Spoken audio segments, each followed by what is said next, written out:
ಸ್ನೇಹಿತರೆ ನಮಸ್ಕಾರ, ನಾನು ನಿಮ್ಮ ರಾಕೇಶ್ ಶಾರುಂಡಿ. ಈ ಕ್ಷಣಕ್ಕೋಸ್ಕರ ನಾವೆಲ್ಲರೂ ಕೂಡ ಕಾಯ್ತಾ ಇದ್ವಿ. ಯಾಕೆಂದರೆ ಇಲ್ಲಿಯವರೆಗೂ ಮುಚ್ಚಿಟ್ಟಂಥ ಹೂತಿಟ್ಟಲಾಗಿದ್ದಂಥ ಅನೇಕ ನಗ್ನ ಸತ್ಯಗಳು ಹೊರಗೆ ಬರಲೇಬೇಕಾಗಿತ್ತು. ಹಾಗಾಗಿ ಭೀಮಾ ಅನ್ನೋ ಸಾಕ್ಷಿದಾರ ಕೊಟ್ಟಿರ್ತಕ್ಕಂಥ ಹೇಳಿಕೆಗಳ ಆಧಾರದಲ್ಲೇ ಸತತವಾಗಿ 16 ಗಂಟೆ, ಅಂದರೆ ಮೊದಲನೇ ದಿನ 8:15 ಗಂಟೆ ಮತ್ತು ಎರಡನೇ ದಿನ 8 ಗಂಟೆಗಳ ಸಮೇತವಾಗಿ ನಿರಂತರ ವಿಚಾರಣೆಗಳನ್ನು ನಡೆಸಿ ಈಗಾಗಲೇ ಸ್ಥಳ ಮಾಜೂರು ಮಾಡಲಿಕ್ಕೆ SIT ಟೀಮ್ ಧಾವಿಸಿರೋದು. ಸ್ನೇಹಿತರ ದೃಶ್ಯಗಳನ್ನು ನೀವೆಲ್ಲರೂ ಕೂಡ ಗಮನಿಸ್ತಾ ಇದ್ದೀರಾ. ನಿರಂತರವಾಗಿ ಈಗಾಗಲೇ ಸ್ಥಳ ಮಾಜೂರು ಪ್ರಕ್ರಿಯೆ ನಡೀತಾ ಇದೆ. ಏನೆಲ್ಲ ಆಗ್ತಾ ಇದೆ ಸ್ಥಳದಲ್ಲಿ ಅನ್ನೋ ಕಂಪ್ಲೀಟ್ ಮಾಹಿತಿಯೊಂದಿಗೆ ಇವತ್ತು ನಾನು ಬಂದಿರೋದು. ಸ್ನೇಹಿತರೆ, ಕೋಟಿ ಜನರ ಒಂದಿಷ್ಟು ನಿರೀಕ್ಷೆಗಳು ಇವತ್ತು ಸಾಕಾರಗೊಳ್ತಕ್ಕಂಥ ಸಮಯ ಹತ್ತಿರ ಬರ್ತಾ ಇದೆ. ನಾವೆಲ್ಲರೂ ಕೂಡ ಭೀಮಾ ಹೇಳಿದ್ದಂಥ ಹೇಳಿಕೆ ಸುಳ್ಳೋ ಸತ್ಯವೋ, ಅಲ್ಲಿ ನಡೀತಾ ಇರೋದೇನು, ಧರ್ಮಸ್ಥಳದ ಸುತ್ತಮುತ್ತ ಇವೆಲ್ಲವನ್ನ ಮಾಡ್ತಾ ಇರ್ತಕ್ಕಂಥ ಕ್ರಿಮಿನಲ್ ಸೂತ್ರಧಾರ ಯಾರು ಅಂತ ಕಾಯ್ತಾ ಇದ್ವಿ. ಅದೆಲ್ಲದಕ್ಕೂ ಕೂಡ ಇನ್ನೇನು ಕೆಲವೇ ಕ್ಷಣಗಳಲ್ಲಿ ಒಂದಿಷ್ಟು ಉತ್ತರ ಸಿಗುವ ಸಾಧ್ಯತೆ ಇದೆ. ಒಂದು ಕುತೂಹಲಕ್ಕೆ ಎಲ್ಲರೂ ಕೂಡ ಈಗ ಕಣ್ಣು ಬಿಟ್ಟು ಕಾಯ್ತಾ ಇದ್ದೀವಿ. ಸ್ನೇಹಿತರೆ, ಭೀಮಾ ಎನ್ನಲಾದಂಥ ಸಾಕ್ಷ್ಯದಾರನನ್ನು ಸ್ಥಳ ಮಹಾಜರು ಮಾಡಲಿಕ್ಕೆ ಪೊಲೀಸ್ನವರು ಕರೆದುಕೊಂಡು ಬಂದರು. ಆತನಿಗೆ ಕಂಪ್ಲೀಟ್ ರೈನ್ ಕೋಟನ್ನು ಹಾಕಲಾಗಿತ್ತು. ನಿಮಗೆ ಆರಂಭದಲ್ಲಿ ಆತ ಹೇಗೆ ಜಡ್ಜ್ ಮುಂದೆ ಬಂದು 164 ಸ್ಟೇಟ್ಮೆಂಟ್ ಕೊಟ್ಟನಲ್ವಾ, ಅದೇ ರೀತಿಯಾಗಿ ಆತನಿಗೆ ಫುಲ್ ಸೆಕ್ಯೂರಿಟಿ ಭದ್ರತೆಯೊಂದಿಗೆ ಸುತ್ತಮುತ್ತಲೂ ಕೂಡ ಬಹಳಷ್ಟು ಜನ ಪೊಲೀಸ್ನವರಿದ್ದರು, SITಯ ಹಿರಿಯ ಅಧಿಕಾರಿಗಳಿದ್ದರು, ಜೊತೆಗೆ ಗನ್ಮ್ಯಾನ್ಗಳು ಕೂಡ ಇದ್ದರು. ಎಲ್ಲಿ ಏನು ಬೇಕಾದರೂ ಆಗಬಹುದು. ಈ ಕೇಸ್ನಲ್ಲಿ ಇಡೀ ರಾಷ್ಟ್ರದಲ್ಲಿ ತಲ್ಲಣವನ್ನು ಉಂಟು ಮಾಡಿರ್ತಕ್ಕಂಥ ಕೇಸ್ ಆಗಿರೋದ್ರಿಂದ ಒಂದು ಕಡೆ ಭೀಮನಿಗೂ ಕೂಡ ಪ್ರಾಣಾಪಾಯದ ಸಾಧ್ಯತೆಗಳು ಕೂಡ ಇದೆ. ಹಾಗಾಗಿ ಸದ್ಯದ ಮಟ್ಟಿಗೆ ಎಲ್ಲ ಥರದ ಗುಪ್ತಚರ ಮಾಹಿತಿಗಳನ್ನು ಕೂಡ ಕಲೆ ಹಾಕಿ ಸ್ಥಳೀಯವಾಗಿ ಈ ಥರದ ಯಾವುದೇ ಪ್ರಾಣಾಪಾಯ ಪ್ರಾಣ ಭೀತಿಯೂ ಇಲ್ಲದೇ ಇರೋದನ್ನು ಕಂಡುಕೊಂಡ ಮೇಲೆ ಪೊಲೀಸ್ನವರು ತಮ್ಮ ಕೆಲಸವನ್ನು ತಾವು ಸರಿಯಾಗಿ ಮಾಡ್ತಾ ಇದ್ದಾರೆ. ಹಾಗಾಗಿ ಹೆಚ್ಚು ಪೊಲೀಸ್ ಬಿಗಿ ಭದ್ರತೆಯೊಂದಿಗೆ ಭೀಮನನ್ನು ಸ್ಥಳ ಮಾಜೂರು ಮಾಡಲಿಕ್ಕೆ ಕರ್ಕೊಂಡು ಬಂದಿದ್ದು. ಒಟ್ಟಾರೆಯಾಗಿ ಅಲ್ಲಿ ಸುತ್ತಮುತ್ತಲೂ ಕೂಡ SIT ಅಧಿಕಾರಿಗಳೇ ಕಾಣಿಸ್ತಾ ಇದ್ರು. ಸ್ಥಳೀಯರು ಕೂಡ ಆರಂಭದಲ್ಲಿ ಪ್ಯಾನಿಕ್ ಆಗಿಬಿಟ್ರು. ಯಾಕೆಂದರೆ ಎಲ್ಲರೂ ಕೂಡ ಭೀಮನ ಅಕ್ಕಪಕ್ಕದಲ್ಲಿ ಎಲ್ಲರೂ ಕೂಡ ಪೊಲೀಸ್ನವರು ಬಿಗಿ ಭದ್ರತೆ, ಕಣ್ಣು ಬಿಟ್ಟರೆ ಎಲ್ಲ ಕಡೆ ಪೊಲೀಸ್ನವರೇ ಕಾಣಿಸ್ತಾ ಇದ್ದಾರೆ. ಆತ ನೇರವಾಗಿ ಕರೆದುಕೊಂಡು ಬಂದಿದ್ದು ಇದೇ ಸೌಜನ್ಯ ನಿಮಗೆ ಮೃತದೇಹ ಸಿಕ್ಕಿತ್ತಲ್ಲ ಅದರಿಂದ ಆಚೆಗೆ, ಅಂದರೆ ನೇತ್ರಾವತಿಯ ನದಿಯ ಸಮೀಪ ಸ್ನಾನಘಟ್ಟ ಇದೆಯಲ್ಲ ಅದರ ಸಮೀಪ ಒಂದು 50 ಮೀಟರ್ ಡಿಸ್ಟೆನ್ಸ್ನಲ್ಲಿರ್ತಕ್ಕಂಥ ಜಾಗ, ದಟ್ಟವಾದಂಥ ಕಾಡು. ನಿಮಗೆ ನೋಡಿದ್ದೀರಿ ಧರ್ಮಸ್ಥಳದ ಅಕ್ಕಪಕ್ಕ ಯಾವ ರೀತಿಯಾದಂಥ ಕಾಡಿದೆ ಅಂತ. ಆತ ನೇರವಾಗಿ ಅಲ್ಲಿಗೆ ಕರೆದುಕೊಂಡು ಬಂದ. ಒಂದಿಷ್ಟು ಕನ್ಫ್ಯೂಷನ್ಸ್ ಇತ್ತು. ಈಗಾಗಲೇ ಸ್ಥಳೀಯ ಪಂಚಾಯಿತಿಯವರು ಕೂಡ ಅಲ್ಲಿ ಬಹಳಷ್ಟು ಜನರು ಭಿಕ್ಷುಕರು, ನಿರ್ಗತಿಕರು, ಗುರುತು ಪತ್ತೆ ಇಲ್ಲದವರು ಆ ರೀತಿಯಾಗಿ ಸತ್ತು ಬಿಟ್ಟರೆ ಅವ್ರನ್ನೆಲ್ಲ ಕರೆದುಕೊಂಡು ಹೋಗಿ ಪಂಚಾಯಿತಿಯವರೇ ಅಲ್ಲಿ ಮಣ್ಣು ಮಾಡ್ತಾಯಿದ್ರು. ಆರಂಭದಲ್ಲಿ ಅಲ್ಲಿ ಯಾವುದೇ ರೀತಿಯಾದಂಥ ಸಮಾಧಿ ಹೂಳಲಿಕ್ಕೆ ಅಂತ ಹೇಳಿ ಯಾವುದೇ ರುದ್ರಭೂಮಿಗಳು ಇರಲಿಲ್ಲ. ಹಾಗಾಗಿ ಆ ಥರದ್ದು ಕೂಡ ಇರ್ಬೋದು ಅನ್ನೋ ಒತ್ತಾಯಗಳು ಕೇಳಿಬಂದಿತ್ತು. ಅನೇಕರು ಅದೇ ರೀತಿಯಾಗಿ ಸ್ಟೇಟ್ಮೆಂಟ್ಗಳನ್ನು ಕೂಡ ಕೊಡ್ತಾಯಿದ್ರು. ಆದರೆ ಈಗ ಭೀಮಾ ನೇರವಾಗಿ ಒಂದಿಷ್ಟು ಕೂರ್ಚಲು ಗಿಡಗಳು, ಈಗಾಗಲೇ ನಿರಂತರವಾಗಿ ಮಳೆ ಸುರಿತಾ ಇದೆ. ಹಾಗಾಗಿ ಭೀಮನಿಗೂ ಕೂಡ ರೈನ್ ಕೋಟನ್ನು ಹಾಕಲಾಗಿದೆ. ಕಣ್ಣನ್ನು ಬಿಟ್ಟು ಪೂರ್ತಿ ಮುಖಕ್ಕೆ ಮಾಸ್ಕನ್ನು ಹಾಕಲಾಗಿದೆ. ಹೆಚ್ಚಿನ ಪೊಲೀಸ್ ಭದ್ರತೆಯಲ್ಲಿ ಆತನನ್ನು ಆ ನೇತ್ರಾವತಿ ಸ್ನಾನಘಟ್ಟದ ಸಮೀಪ ಆ ಅಂಚಿನಲ್ಲಿರ್ತಕ್ಕಂಥ ನೇತ್ರಾವತಿ ನದಿಯ ದಡದ ಅಂಚಿನಲ್ಲಿರ್ತಕ್ಕಂಥ ಒಂದು ಜಾಗಕ್ಕೆ ಅಲ್ಲಿ ಸುತ್ತಮುತ್ತಲು ಪೊದೆಗಳೇ ಬೆಳೆದು ಬಿಟ್ಟಿದೆ. ನಿಮಗೆ SIT ಟೀಮ್ ಜೊತೆಗೆ ಅರಣ್ಯ ಭಾಗವಾಗಿರೋದ್ರಿಂದ ಅಲ್ಲಿ ಅರಣ್ಯ ಅಧಿಕಾರಿಗಳು ಕೂಡ ಇದ್ದಾರೆ, ಕಂದಾಯ ಇಲಾಖೆ ಅಧಿಕಾರಿಗಳು ಕೂಡ ಇದ್ದಾರೆ. ಅರಣ್ಯ ಭಾಗ ಅಂತ ಹೇಳಿದ್ರೆ ಅಲ್ಲಿ ಅರಣ್ಯ ಅಧಿಕಾರಿಗಳ ಮುಂಚಿತವಾಗಿ ಅವರು ಪರ್ಮಿಷನ್ ತೆಗೆದುಕೊಳ್ಬೇಕಾಗತ್ತೆ. ಹಾಗಾಗಿ ಅರಣ್ಯ ಅಧಿಕಾರಿಗಳು ಕೂಡ ಈ SIT ಟೀಮ್ನ ಸೇರ್ಕೊಂಡು ಬಿಟ್ಟಿದ್ದಾರೆ. ಇನ್ನು ಇದರ ಜೊತೆಗೆ ಭೂಮಿಯನ್ನು ಅಗಿಯೋದ್ರಿಂದ ಆತ ಎಲ್ಲಿ ಮಾರ್ಕ್ ಮಾಡಿ ತೋರಿಸ್ತಾನೋ ಅಲ್ಲಿ ಭೂಮಿಯನ್ನು ಅಗಿಯೋದ್ರಿಂದ ಕಂದಾಯ ಇಲಾಖೆಯ ಅಧಿಕಾರಿಗಳು ಕೂಡ ಇವತ್ತಿನ ಸ್ಥಳ ಮಹಾಜೂರು ಪ್ರಕ್ರಿಯೆಯಲ್ಲಿ ಇದ್ದಾರೆ. ಒಟ್ಟಾರೆಯಾಗಿ ಅಲ್ಲಿನ SIT ಟೀಮ್ ಜೊತೆಗೆ ಅಲ್ಲಿನ ಸ್ಥಳೀಯರು, ಕೆಲವೊಬ್ಬರು ಸ್ಥಳೀಯರನ್ನು ಕೂಡ ಕರೆದುಕೊಂಡಿದ್ದಾರೆ. ಎಲ್ಲರ ಕೈಯಲ್ಲೂ ಕೂಡ ಕೆಲವೊಬ್ಬರ ಕೈಯಲ್ಲಿ ಆರೆ, ಪಿಕಾಸಿ ಎಲ್ಲವೂ ಕೂಡ ಇತ್ತು. ಯಾಕೆಂದರೆ ಆತ ಎಲ್ಲಿ ಪಾಯಿಂಟ್ ಮಾಡಿ ತೋರಿಸ್ತಾನೋ ಅಲ್ಲಿ ಆ ಮಣ್ಣನ್ನು ಅಗೆದು ಅಲ್ಲಿರ್ತಕ್ಕಂಥ ಮೃತದೇಹದ ಅವಶೇಷಗಳನ್ನು ಹೊರತೆಗೆಯಲಿಕ್ಕೆ. ಒಟ್ಟಾರೆಯಾಗಿ ಇವತ್ತು ಒಂದು ಬಿಗ್ ಎಕ್ಸ್ಕ್ಲೂಸಿವ್ ಅಪ್ಡೇಟ್ ಅಂತೂ ಎಲ್ರಿಗೂ ಕೂಡ ಸಿಕ್ಕೇ ಸಿಗುತ್ತೆ. ಎಲ್ಲ ರೀತಿಯಾದಂಥ ಮೃತದೇಹದ ಅವಶೇಷಗಳನ್ನು ಹೊರತೆಗೆಯಲಿಕ್ಕೆ ಎಲ್ಲರ ಅನುಮತಿ ಕೂಡ ಕಡ್ಡಾಯವಾಗಿರುತ್ತೆ. ಹಾಗಾಗಿ ಅರಣ್ಯ ವಿಭಾಗದ ಅಧಿಕಾರಿಗಳು, ಕಂದಾಯ ಇಲಾಖೆಯ ಅಧಿಕಾರಿಗಳು ಜೊತೆಗೆ ತಮ್ಮ ಜೊತೆಗೆ ಫಾರೆನ್ಸಿಕ್ ಡಿಪಾರ್ಟ್ಮೆಂಟ್ ಕೂಡ ಅಲ್ಲಿದೆ. ಒಟ್ಟಾರೆಯಾಗಿ ಈಗಾಗಲೇ ಮಹಾಜೂರು ಪ್ರಕ್ರಿಯೆ ನಡೀತಾ ಇದೆ ನೇತ್ರಾವತಿ ಸ್ನಾನಘಟ್ಟದ ಸಮೀಪ. ಜೊತೆಗೆ ಮಾಧ್ಯಮಗಳನ್ನು ಸ್ವಲ್ಪ ದೂರದಲ್ಲಿ ಇರಿಸಲಾಗಿದೆ. ಈಗಾಗಲೇ ಸಾರ್ವಜನಿಕರು ಸುತ್ತಮುತ್ತಲಿನವರು ಆತಂಕಗೊಂಡಿದ್ದಾರೆ. ಏನಾಗಬಹುದು, ಯಾವ ರೀತಿಯಾದಂಥ ಅಪ್ಡೇಟ್ ಸಿಗಬಹುದು ಅನ್ನೋ ರೀತಿಯಾಗಿ ಒಟ್ಟಾರೆಯಾಗಿ ಏನು ಬೇಕಾದರೂ ಆಗ್ಬೋದು. ಅಲ್ಲಿನ ಸಾರ್ವಜನಿಕರಿಗೆ ಒಂದು ಯಾವುದೋ ಒಬ್ಬ ವ್ಯಕ್ತಿಯ ಮೇಲೆ ಟಾರ್ಗೆಟ್ ಮಾಡಿ ಈಗಾಗಲೇ ಅನೇಕರು ಮಾನಹಾನಿ ಮಾಡ್ತಕ್ಕಂಥ ಕೆಲಸವನ್ನು ಮಾಡಿದ್ದಾರೆ. ಹಾಗಾಗಿ ಏಕಾಏಕಿ ಸಾರ್ವಜನಿಕರು ಕೂಡ ನುಗ್ಗು ಬಿಟ್ಟರೆ, ಎಲ್ಲ ಒಂದು ಕಡೆ ದೂರದಾರನ ಮೇಲೆ ಪ್ರಾಣಹಾನಿ ಮಾಡಿಬಿಟ್ರೆ ಮುಂದೆ ಏನಾಗಬಹುದು ಅನ್ನೋ ಭಯದಲ್ಲೂ ಕೂಡ SIT ಟೀಮ್ ಇದೆ. ಅದಕ್ಕೋಸ್ಕರವಾಗಿಯೇ ಒಂದು ಪೊಲೀಸ್ ಸರ್ಪಗಾವಲು ಅಂತ ಹೇಳ್ಬೋದು. ಆ ಮಟ್ಟಿಗಿನ ಕ್ಷಣ ಕ್ಷಣಕ್ಕೂ ಕೂಡ ಕುತೂಹಲ ಮೂಡಿಸ್ತಾ ಇರೋದು, ಕ್ಷಣ ಕ್ಷಣಕ್ಕೂ ಕೂಡ ರೋಚಕತೆ ಕಾಣ ಸಿಗ್ತಾ ಇರೋದು. ದೂರುದಾರ ಒಟ್ಟಾರೆಯಾಗಿ ಹೇಳಿದ್ದು, ನಾನು 367 ಮೃತದೇಹಗಳನ್ನು ಇದೇ ಧರ್ಮಸ್ಥಳದ ಆವರಣದ ಸುತ್ತಮುತ್ತಲಿನ ಕಾಡಿನಲ್ಲಿ ರ್ಯಾಂಡಮ್ ಆಗಿ ಒಂದೇ ಜಾಗದಲ್ಲಿ ಅಲ್ಲದೆ ಬೇರೆ ಬೇರೆ ಕಡೆಗಳಲ್ಲಿ ನಾನು ಆಯ್ಕೆ ಮಾಡಿಕೊಂಡು ಜನರು ಓಡಾಡದ ಜಾಗಗಳಲ್ಲಿ ನಾನು ಹೂತಿಟ್ಟಿದ್ದೆ ಅಂತ. ಅದರ ಜೊತೆಗೆ ಒಬ್ಬ ಚಿಕ್ಕ ಬಾಲಕಿಯನ್ನು ಕೂಡ, ಸ್ಕೂಲ್ ವಿದ್ಯಾರ್ಥಿನಿಯನ್ನು ಕೂಡ ನಾನು ಹೂತಿದ್ದೆ ಅನ್ನೋ ರೀತಿಯಾಗೂ ಕೂಡ ಹೇಳ್ಕೊಂಡಿದ್ದ.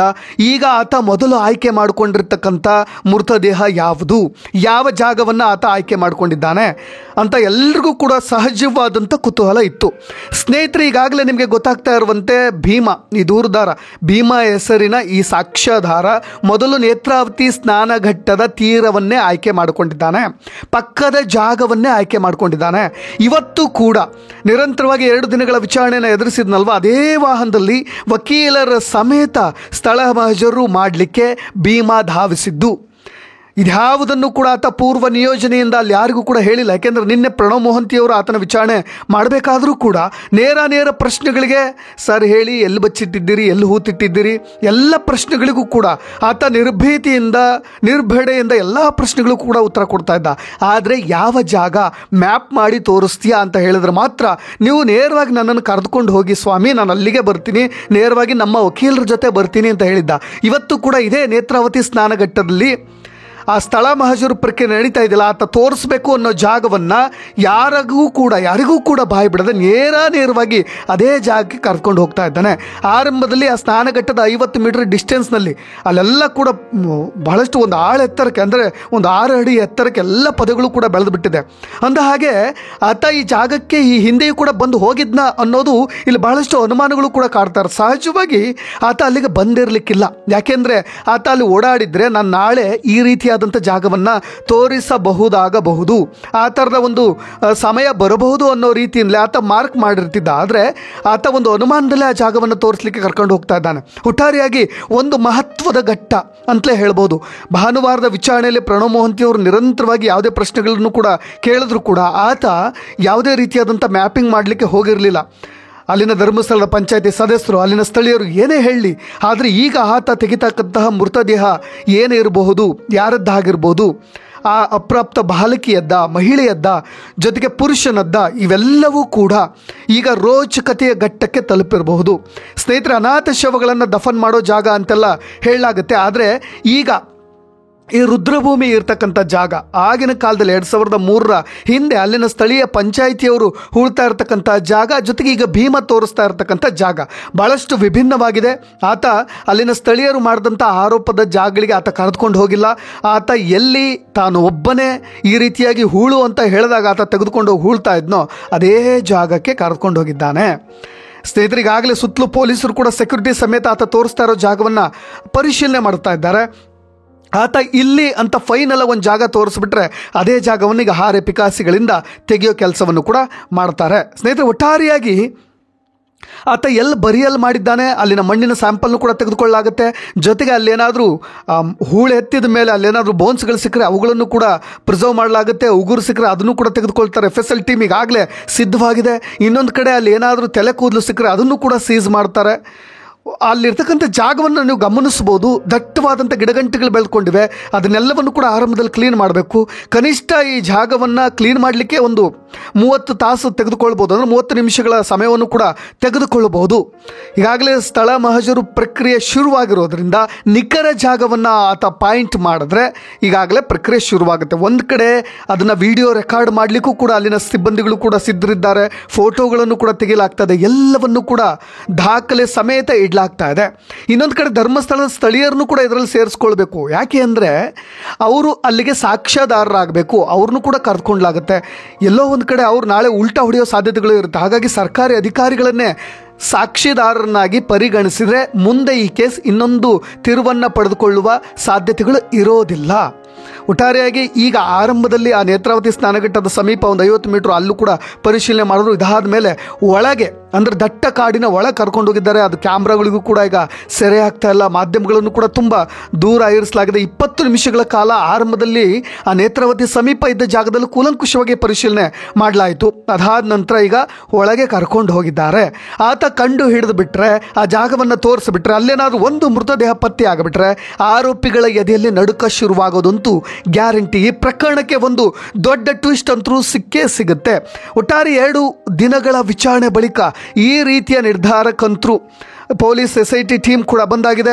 ಇವತ್ತೇ ಸ್ಥಳ ಮಹಜರು ಮಾಡಿಬಿಡೋಣ ಅಂತ ಆರಂಭದಲ್ಲಿ ಬರ್ತಾ ಇದ್ದಕ್ಕಂಥ ವಿಷುವಲ್ಸ್ಗಳು ನೀವು ನೋಡ್ಬೋದು. ಆ ಭೀಮನನ್ನು ಕರ್ಕೊಂಡು ಹೋಗಬೇಕಾದ್ರೆ ಯಾವ ಮಟ್ಟಿಗಿನ ಪೊಲೀಸ್ ಭದ್ರತೆಯಲ್ಲಿ ಆತನನ್ನು ಕರ್ಕೊಂಡು ಬಂದರು ಅಂತ. ಯಾವುದೇ ಅಹಿತಕರ ಘಟನೆಗಳು ಈ ಕ್ಷಣದಲ್ಲಿ ನಡೀಬಾರ್ದು ಅಂತ ಈಗಾಗಲೇ ಮೃತದೇಹದ ಅವಶೇಷಗಳನ್ನು ತೆಗೆದುಕೊಂಡು ಹೋಗ್ಲಿಕ್ಕೆ ಬೇಕಾದಂಥ ಬಾಕ್ಸ್ಗಳು, ಚೀಲಗಳು ಎಲ್ಲವನ್ನು ಕೂಡ SIT ಟೀಮ್ ತಂದಿರೋದ್ರಿಂದ ಒಂದು ಸೆನ್ಸೇಷನ್ ಕ್ರಿಯೇಟ್ ಮಾಡಿರೋದು. ಇನ್ನು ಮುಂದೆ ಭೀಮನಿಗೆ ಗನ್ ಸಮೇತ ಪೊಲೀಸ್ ಸೆಕ್ಯೂರಿಟಿ ಕೊಡಬೇಕಾಗುತ್ತೆ. ಪೊಲೀಸ್ನವರ ಸುಪರ್ದಿಯಲ್ಲಿ 24 ಗಂಟೆಗಳ ಕಾಲ ಆತನನ್ನು ಉಳಿಸಬೇಕಾಗುತ್ತೆ. ಯಾವುದೇ ಭೀಕರ ಘಟನೆಗಳು ಕೂಡ ನಡೆದರೂ ಕೂಡ ನಾವು ಅದನ್ನು ಅಲ್ಲಗಳೆಯುವಂತಿಲ್ಲ. ಹಾಗಾಗಿ ಈ ಸಮಾಧಿ ರಹಸ್ಯ ಬಯಲಾಗಬೇಕು. ಇನ್ನು ಆತ ತೋರಿಸಿದ ಮೇಲೆ DNA ಮ್ಯಾಚಿಂಗ್ ಕಳಿಸ್ಬೇಕಾಗುತ್ತೆ. ಅಲ್ಲಿ ಸರ್ಕಾರಿ ಸಾಕ್ಷಿದಾರನ ಬಳಸ್ಕೊಳ್ಬೇಕಾಗತ್ತೆ. ಅಲ್ಲಿನ ಪೊಲೀಸ್ನವರು ಕೂಡ ಅಲ್ಲಿ ಸಹಿ ತೆಗೆದುಕೊಳ್ಬೇಕಾಗತ್ತೆ, ಅಲ್ಲಿನ ಸ್ಥಳೀಯ ಸಾಕ್ಷಿದಾರರಿಂದ. ಅದಾದ ಮೇಲೆ ಏನಾದರೂ ಸ್ಥಳೀಯ ಸಾಕ್ಷಿದಾರರು ಬೇರೊಬ್ಬರ ಒತ್ತಡದಿಂದ ಮುಂದೆ ಪೊಲೀಸ್ ವಿಚಾರಣೆಯಲ್ಲಾಗಿರ್ಬೋದು ಅಥವಾ ಕೋರ್ಟ್ ವಿಚಾರಣೆ ಸಂದರ್ಭದಲ್ಲಾಗಿರ್ಬೋದು ಅವರು ಉಲ್ಟಾ ಹೊಡಿಬೋದು. ಹಾಗಾಗಿ ನಮ್ಮನ್ನು ಅಲ್ಲಿ ಸಹಿ ಹಾಕ್ಸ್ಕೊಳ್ಳಿಲ್ಲ, ಪೊಲೀಸ್ ಸ್ಟೇಷನಲ್ಲಿ ಬಂದು ಸಹಿ ಹಾಕ್ಸ್ಕೊಂಡ್ರು, ಆ ರೀತಿಯಾಗೆಲ್ಲ ಉಲ್ಟಾ ಹೊಡೆಯೋ ಸಾಧ್ಯತೆಗಳಿರುತ್ತೆ. ಅದಕ್ಕೋಸ್ಕರವಾಗಿ ಒಂದಿಷ್ಟು ಸರ್ಕಾರಿ ಅಧಿಕಾರಿಗಳನ್ನು ಬಳಸ್ಕೊಳ್ಬೇಕಾಗತ್ತೆ. ತಹಶೀಲ್ದಾರ್ ಆಗಿರ್ಬೋದು, ನ್ಯಾಯಾಧೀಶರಾಗಿರ್ಬೋದು, ಸರ್ಕಾರಿ ಸಾಕ್ಷಿದಾರರಾಗಿರ್ಬೋದು ಅಥವಾ ಸುತ್ತಮುತ್ತಲಿನ ಸ್ಥಳೀಯರನ್ನು ಕೂಡ ಕರೆದುಕೊಂಡು ಇವತ್ತು ಬಾಡಿ ಎಕ್ಸ್ಹೂಮ್ ಮಾಡಲಿಕ್ಕೆ ಹೋಗಿರೋದು. DNA ಪ್ರೊಫೈಲ್ ಚೆಕ್ ಮಾಡಲಾಗುತ್ತೆ. FSL ಟೀಮ್ ಕೂಡ ಅಲ್ಲಿ ಇದ್ದೇ ಇರುತ್ತೆ.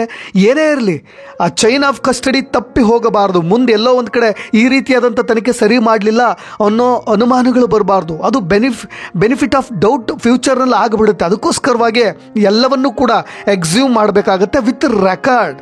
ಅದಕ್ಕೋಸ್ಕರವಾಗಿ ತಹಶೀಲ್ದಾರ್ DC ಸಮ್ಮುಖದಲ್ಲೇ ಇವೆಲ್ಲವನ್ನು ಕೂಡ ಮಾಡಲಾಗ್ತಾ ಇದೆ.